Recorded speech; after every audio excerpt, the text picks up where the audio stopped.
So Bradley Beal's expected to get bought out. Specifics of it, let's pull it up right here. Let me hear your thoughts. We're going to talk about like the teams that he could potentially be going to, but I do want to touch on the report specifically. I do believe it is John Gambadoro, but basically he's expected to get bought out. 5 years, I think $96 million. I think he's giving out $14 million. Again, John Gambadoro, Arizona Sports Drive radio host, is the one who's reporting that.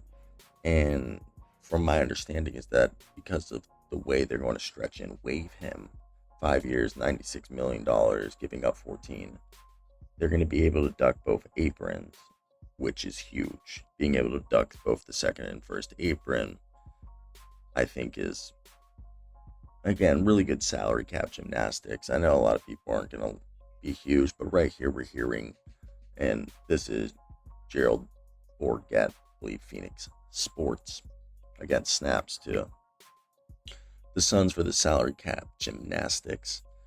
$13.9 million on his remaining $110.8 million. Again, think whatever you want about the salary. They are crazy. $96.9 million, 5 years. Duck both tax aprons by doing so in this wave and stretch. So what are we going to talk about today? Well, the rumored teams that he could potentially be going to, and that is, of course, a few fun teams. So Marks 9 said he's actively already exploring his options. And those teams we've heard: Clippers, Lakers, Heat, Denver Nuggets, Milwaukee Bucks. And in 53 games, 38 starts for Phoenix last season, Beal averaged 17 points, 3.5 rebounds, almost 4 assists, about a steal night, 50% from the floor, 38% from three. Some nights he would try defensively, some nights not. It's not like terrible. It's more the price tag, what they were paying for him. And there you go. Didn't realize that I had that little screenshot there. So as I mentioned, the teams there are the Clippers, the Lakers, the Nuggets, the Heat, and the Bucks that seem to be interested in Bradley Beal. I think the Milwaukee Bucks, first off, it's pretty evident where he would go. He'd slot in as the starting shooting guard next to Kuzma and Kevin Porter Jr., Scoot, Kyle Kuzma, Giannis, and Miles Turner. Then that would move AJ Green to the bench, Ryan Rollins, Gary Trent Jr., Gary Harris, Torian Prince, Bobby Portis, if Micic stays, Jericho Sims, and Ajax. But the problem is no offense to Kevin Porter, you kind of get back to the situation that he was in Phoenix where they didn't have a point guard. And I know a lot of teams don't have a true floor general anymore, but I do feel like a guy like Bradley Beal, where his last situation, a big problem there wasn't having a true facilitator, would probably want a true facilitator. So, to me, I just find it very interesting to think that Milwaukee would be the front runner, especially. They aren't. I mean, I think they did a good job, but I don't think he wants to go to a cold place. That's a thing that he's kind of said and been known. LA. I think either LA team. I think the Clippers make more sense than the Lakers, but it's the Lakers. He could start over Rui Hachimura, which means LeBron would probably be the power forward, and Bradley Beal and Austin Reeves would make him have to play like two wings and then one forward, a guard, and Doncic.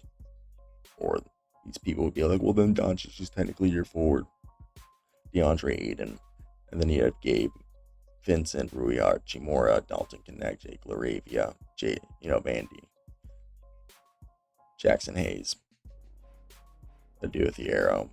I guess they're keeping Jordan Goodwin and Shake Milton. I don't know what's going on there. I think also was Koloku just re-signed. I don't know if he was just re-signed, but either way, he'd be a scorer for them. Do they need it? It helped them, but if you look at the other team, which would be the Clippers, I think the bigger thing is how he fits that team. And I think it's a lot easier. And I think Tyronn Lue would do a good job. Plus, this would maybe allow them to move off of Norman Powell or make him even deadlier. Like Bradley Beal would probably be their six man.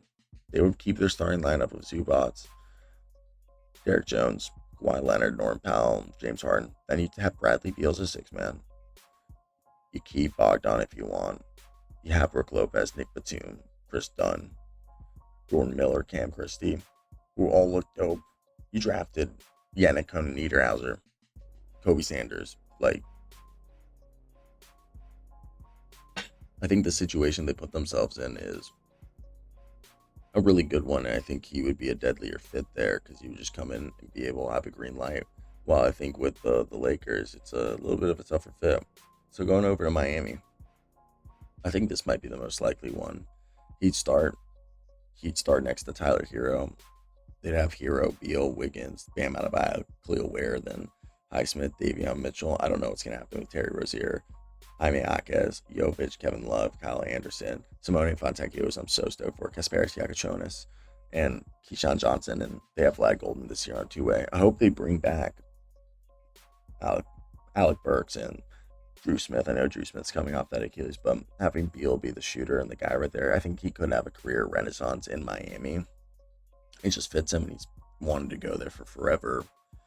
So then if he is going to go to a cold place, I just think the Denver Nuggets fit great. Another maybe six-man situation, or could start over Christian Braun if they want to kind of like do this as a way to underpay Christian Braun.